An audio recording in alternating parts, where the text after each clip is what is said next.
Olá, sejam bem-vindos, bem-vindas a mais uma aula. Agora nós vamos dar continuidade à discussão sobre desigualdades, né, inequações. Fizemos uma parte sobre inequações de primeiro grau e agora vamos pensar um pouco sobre as inequações de segundo grau, né? Vamos ver como isso se organiza.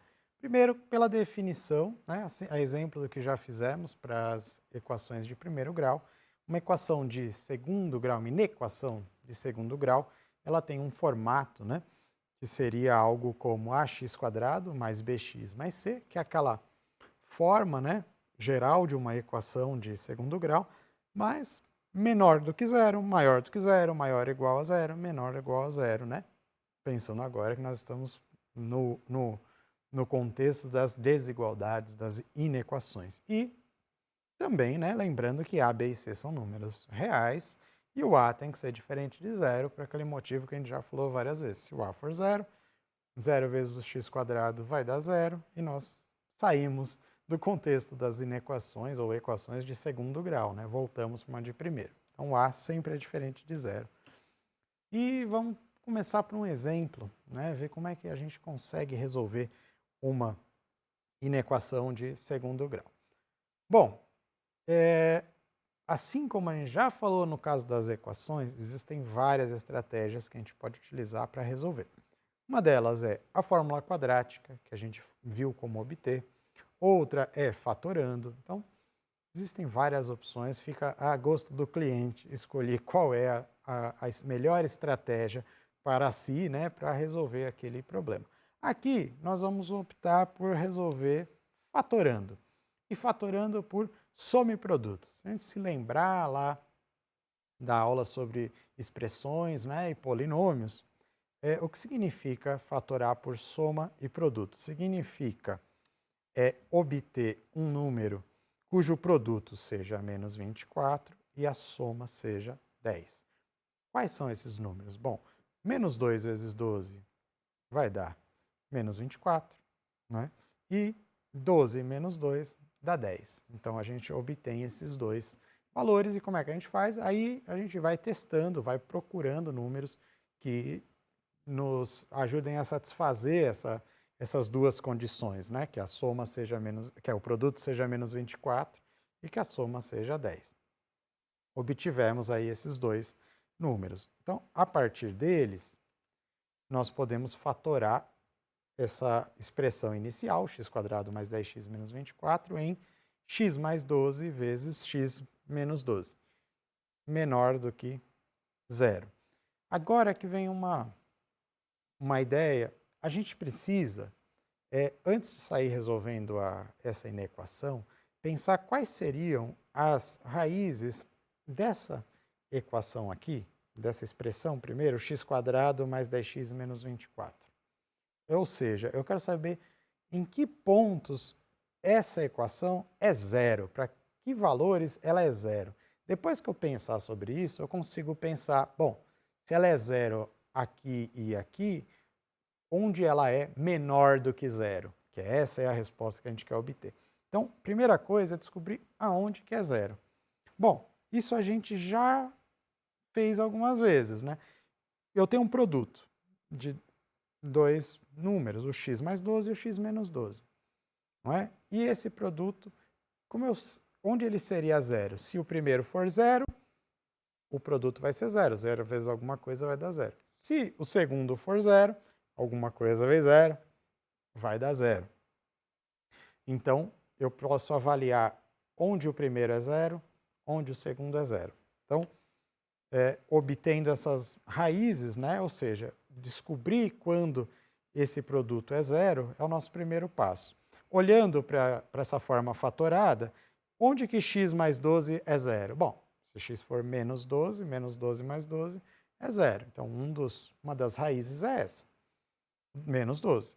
E olhando para outra, o x menos 2. X menos 2, se eu tiver x igual a 2, 2 menos 2, 0, ótimo. Então, o outro valor para o qual essa minha expressão toda vai dar zero é 2. Isso, né, seria os pontos em que em que a minha equação chega no zero. Mas não é essa a minha pergunta. A minha pergunta é menor do que zero. Quando essa minha expressão, o x² mais 10x menos 24, ele é menor do que zero. Aqui eu sei onde ele é zero. Então vamos pensar como responder isso, quando é menor do que zero. Bom, para isso nós vamos dividir, em alguns casos, a nossa forma fatorada daquela expressão. O x menos 2 eu vou colocar aqui em uma reta, né? Uma reta real. Vou colocar abaixo dele uma reta real que vai representar aqui valores relacionados ao x mais 12, né? Que é o outro termo aqui. E, por fim, eu vou colocar mais uma reta real abaixo dessas duas, em que eu vou avaliar o produto das duas primeiras. Bom, nas retas reais, o que eu vou fazer? Eu vou marcar as raízes, aqueles pontos em que eu descobri já em que dá zero. Bom, o x menos 2 ele vai ser zero quando o x for 2. X menos 12 vai ser zero quando x for menos 12. Vamos marcar esses dois pontos, o 2 e o menos 12. E aí vamos olhar, a minha pergunta é para menor, não menor ou igual. Então, eu vou deixar, como vocês podem ver, em aberto esses valores, porque não me interessa esses valores cheios, né? Me interessa só quando ele é menor, não menor ou igual. Se fosse menor ou igual, a gente pintaria isso aí também, incluiria esses valores nos nossos intervalos, aqui no nosso estudo que nós vamos fazer. Que estudo é esse, afinal de contas? Né? Por que a gente fez tudo isso? Eu quero avaliar se esse produto é menor que zero, ou seja, se esse produto é negativo. Né? Então, o que eu vou pensar? Bom, o x menos 2. Onde o x menos 2 é negativo? Se o x for 2, a gente já sabe que é zero. Então, se x for menor do que 2, né, todo x que for menor do que o 2, a gente vai ter um número negativo. Imagina que fosse 1. 1 menos 2, menos 1. Se fosse 0, 0 menos 2, menos 2. Então, todo número que for à esquerda, né, do 2 vai ser um número negativo. Bom, se a esquerda é um número negativo, a direita ele vai ser o quê? Vai ser um número positivo. Né? E aí a gente pode testar valores. Né? Um número maior do que 2, 3. Né? 3 menos 2, 1. É um número positivo. Vamos fazer a mesma coisa para o x mais 12. Bom, o x mais 12 ele é zero quando x é menos 12. O que acontece à esquerda? Todo número menor do que menos 12 vai levar x mais 12 a um número negativo, um valor negativo.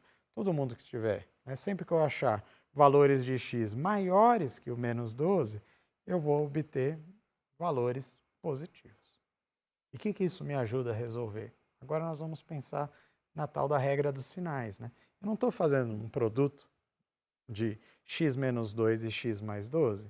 Bom, se eu pegar esse intervalo aqui, né, para a esquerda do menos 12, menos, com menos, né, multiplicar duas coisas negativas, eu vou obter o quê? Vou obter um número positivo. Então, o x menos 2 vezes o x mais 12, quando o x for menor do que menos 12, vai obter um valor o quê? Positivo. E o meio aqui, entre menos 12 e 2, menos com mais, menos. Então, esse produto vai ser negativo. E, fazendo agora para a direita do 2, positivo vezes um positivo vai dar o quê? Positivo. Qual é a minha pergunta inicial? Quando esse produto é negativo, quando esse produto é menor do que zero. Onde que esse produto é menor do que zero? Bom, entre menos 12 e o 2, sendo que esses extremos não estão contados. Por quê? Porque eu estou falando em menor só do que zero, eu não estou falando menor ou igual. O conjunto verdade, então, fica sendo menos 12 menor do que x, menor do que 2. Vamos pensar agora um outro exemplo. Vamos seguir a mesma ideia, o mesmo raciocínio. Uma possibilidade de resolução vai ser por soma e produto também. Então vamos pensar aqui um produto de dois números que seja 2, né? E uma soma que seja menos 3. Bom, menos 2 vezes menos 1 vai dar 2, menos com o menos, né, vai dar positivo, 2 vezes 1, 2. E menos 2 mais, né, o menos 1, menos 2 menos 1, obtenho o menos 3. Então, os meus dois números aqui que vai me ajudar a faturar por soma e produto é justamente aqui o menos 2 e o menos 1. Então, a gente consegue obter uma versão, né, uma forma equivalente dessa inequação ali, fatorando, chegando aqui. O x menos 1 vezes o x menos 2, tudo isso maior ou igual a 0.